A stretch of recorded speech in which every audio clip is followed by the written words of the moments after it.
کیا آپ جانتے ہیں مینڈک کو مارنا گناہ کیوں ہے؟ اس ویڈیو میں دیکھیے۔ جانتے ہیں کہ مینڈک کو مارنا کیوں گناہ ہے؟ بچپن میں نہ سمجھی بھی میں نے بھی مارے، لوگوں کو اب بھی دیکھتا ہوں، جب سمجھ آ گئی تو یہی صدقہ جاریہ کے طور پہ میسج بھیجتا ہوں، خدا را ایسی غلطی آپ نے لاشعوری میں نہیں کرنی۔ ویڈیو کو دیکھیے گا، بہت سارے کانسیپٹ آپ کے کلیئر ہوں گے۔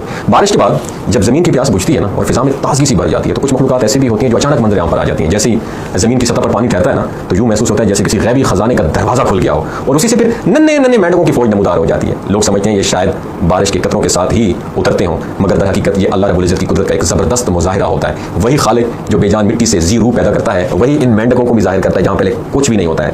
مینڈکوں کی پیدائش عمومی طور پر ان جگہوں پر ہوتی ہے جہاں پانی رکا ہوا ہوتا ہے یا ذرا گندا ہوتا ہے، جیسے جوہڑ، نالے یا بارش کے بعد بننے والے چھوٹے چھوٹے تالاب۔ اور حیرت کی بات پتہ کیا ہے کہ چند لمحوں میں یہ مخلوق کثیر تعداد میں نمودار ہو جاتی ہے، اور ان کا وجود ہمیں یہ بتاتا ہے کہ زندگی کے لیے کسی شاندار ماحول کی نہیں بلکہ صرف رب کی رضا اور کی ضرورت ہوتی ہے۔ مینڈکوں کی ساخت کافی منفرد یونیک ہوتی ہے، اگرچہ ان کے جسم میں کچھ ہڈیاں پائی جاتی ہیں لیکن ان کی نرم جلد اور لچکدار ڈھانچہ انہیں دوسری مخلوقات سے یونیک بنا دیتا ہے۔ کچھ مینڈک ایسے ہوتے ہیں جو مخصوص آوازیں نکالتے ہیں جبکہ کچھ مکمل خاموش رہتے ہیں۔ جو مینڈک آواز نکالتے ہیں ان کی آواز گویا منہ سے نہیں کانوں کے قریب سے محسوس ہوتی ہے۔ جب وہ آواز نکالنے کا ارادہ کرتے ہیں تو پہلے اپنے نچلے جبڑوں کو پانی میں ڈالتے ہیں اور جیسے ہی ان کا منہ پانی سے بھر جاتا ہے آواز دینا بند کر دیتے ہیں۔ اسلامی تعلیمات میں مینڈک کو خاص عزت دی گئی۔ حضرت عبداللہ بن عمر رضی اللہ تعالیٰ عنہ سے روایت ہے کہ آپ صلی اللہ علیہ وسلم نے فرمایا مینڈک کو مت مارو کیونکہ اس کی آواز اللہ کی تسبیح ہے۔ ایک چھوٹی سی مخلوق ہونے کے باوجود ایسی عبادت میں مشغول ہے جس کا فہم ہم انسان اکثر کھو دیتے ہیں۔ مفسرین کے مطابق مینڈک اپنی آواز میں کہتا ہے سبحان الملک القدوس، یعنی ذات پاک ہے وہ جو بادشاہ جو ہر عیب سے پاک ہے۔ اس آواز کی اکثر لوگ شور سمجھتے ہیں مگر وہ دراصل ایک مسلسل عبادت ہے جو دن رات جاری رہتی ہے۔ حضرت انس رضی اللہ تعالیٰ عنہ سے روایت ہے